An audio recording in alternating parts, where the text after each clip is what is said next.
लोगों को आपका यहाँ स्वागत करता हूँ। सबको मेरा नमस्कार। पिछले कई वर्षों से भाजपा में हम माननीय नरेंद्र मोदी जी जो राष्ट्र के लिए, हिंदुत्व के लिए जो उनके सोच है उसके तहत हम भाजपा में आए थे और भारतीय जनता पार्टी में ये सोच कर आए थे, क्योंकि कांग्रेस में हमने बहुत समय दिया था और उसके बाद हम भारतीय जनता पार्टी में आए क्योंकि हमारी वहाँ कोई सुनवाई नहीं हुई थी। तो अब यही लगा था कि भाई हिंदुत्व की पार्टी है और ज़रूर यहाँ कुछ ना कुछ बड़ा होगा। जिस दिन से हमने ज्वाइन किया था पूरे 4.5 साल कोई दिन नहीं ऐसा नहीं गया जब हम सबने पार्टी के लिए काम ना किया हो। चाहे बड़ी रैलियां हों, बड़े फंक्शन हों, चाहे वार्ड के फंक्शन हों, चाहे बाहर की कोई ड्यूटी लगी हो, चाहे किसी हमारे फंड्स की हमें कोई ड्यूटी लगी हो, हम अपनी ड्यूटी पे पूर्णतः खड़े रहे और हमने निष्ठा से उसको निभाया। लेकिन अभी पीछे हमारे वार्ड में एक प्रोग्राम हुआ था, वो नवरात्रों में था, दूसरा नवरात्रा था। प्रोग्राम हुआ तो हमने हमारे आदरणीय अध्यक्ष जी थे ओम प्रकाश धनखड़ जी, उनको और विप्लव देव जी को जो हमारे प्रभारी थे हरियाणा के, उनको कार्यक्रम में बुलाया था।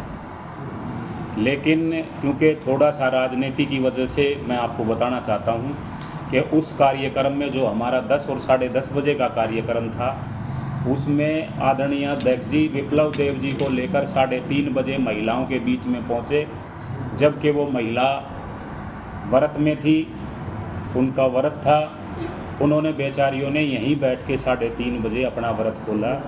हमारे साथ धनखड़ जी ने बहुत उस दिन गलत किया था।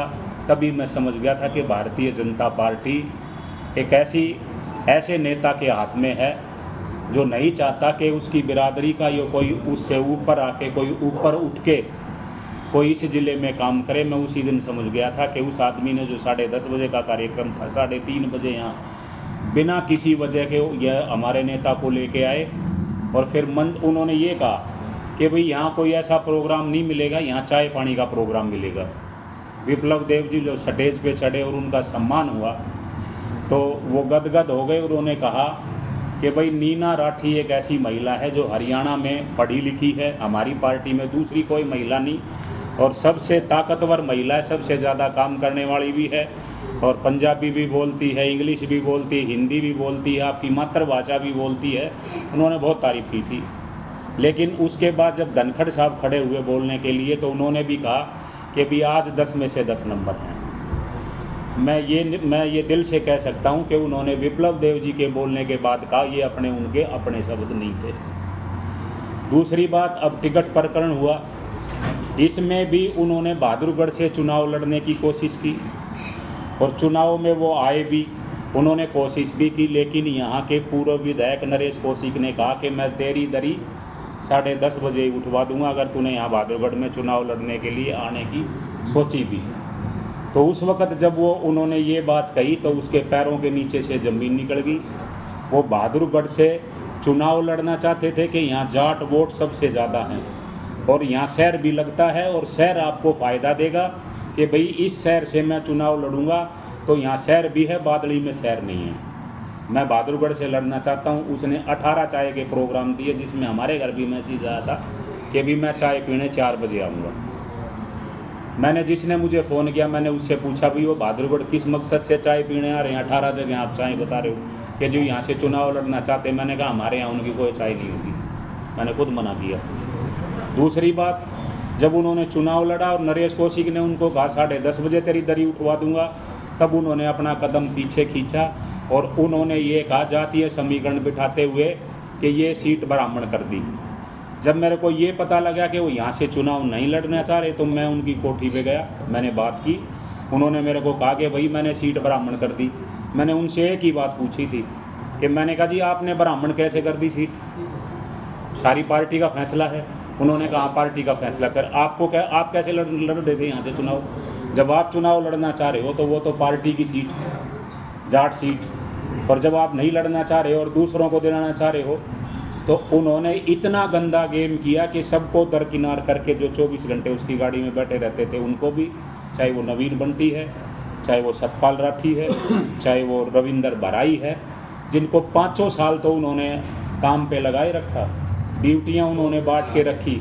मुझे लगता है कि वो अपना चुनाव यहाँ से लड़ने के लिए उन्होंने गोटियाँ फिट कर रखी थी कि मैं यहाँ चुनाव लड़ूँ। कल मुझे फिर उन्होंने क्या किया, फिर इन्होंने एक समीकरण बनाया कि ऐसे आदमी को टिकट दी जाए ब्राह्मणों में भी जो नरेश के एंटी हो, क्योंकि उसकी नरेश की ना तो MP साहब से बनती थी और ना धनखड़ साहब से बनती थी कि उन्होंने फ़ोन कर दिया था। जब उनकी नहीं बनी तो उन्होंने उनका घर पाड़ने के लिए उसके सगे भाई को आगे खड़ा कर दिया और उससे पैसे ले लिए और पैसे लेके उसको आगे खड़ा करके उसको चुनाव लड़ाया। अब वो चुनाव लड़ रहा है। मैं धनखड़ साहब से ये कि वो कितनी वोटों से जीतेगा, क्या वो बता सकते हैं वो कितने दिन से पार्टी में था, क्या वो बता सकते हैं उसके पास पार्टी की सदस्यता थी या नहीं थी, फिर क्यों रायशुमारी की गई, हम सबको रोहतक बुलाया गया, रायशुमारी में भी हमारा नंबर 1 पे था, ये बात मुझे अंदर से पता लगी है। लेकिन रायशुमारी भी और पार्टी के जो सर्वे होते हैं, कहते हैं यहाँ 15 सर्वे हो रहे हैं, 25 हो रहे हैं, सबको दरकिनार करके पैसे को प्राथमिकता देकर उन्होंने इस काम को करने का कोशिश की। और आज बहादुरगढ़ में नरेश जी भी स्टेज पे उन्होंने भी कार्यक्रम किए और उस कार्यक्रम में उन्होंने भी कहा कि इस आदमी ने हमारा घर फाड़ने की कोशिश की। मेरे पास कल बडोली जी का फ़ोन आया था, उन्होंने भी कहा भी आपका मन ख़राब है। मैंने कहा अध्यक्ष जी आपका सम्मान है, लेकिन अब मैं इस पार्टी में नहीं रहूँगा। मैंने साफ तौर पे कह दिया था, आज हमने अपना रिज़ाइन दे दिया है और कल सुबह 9 बजे हम चौधरी भूपेंद्र सिंह हुड्डा जी के नेतृत्व में रोहतक उनकी कोठी पर पार्टी ज्वाइन कर रहे हैं।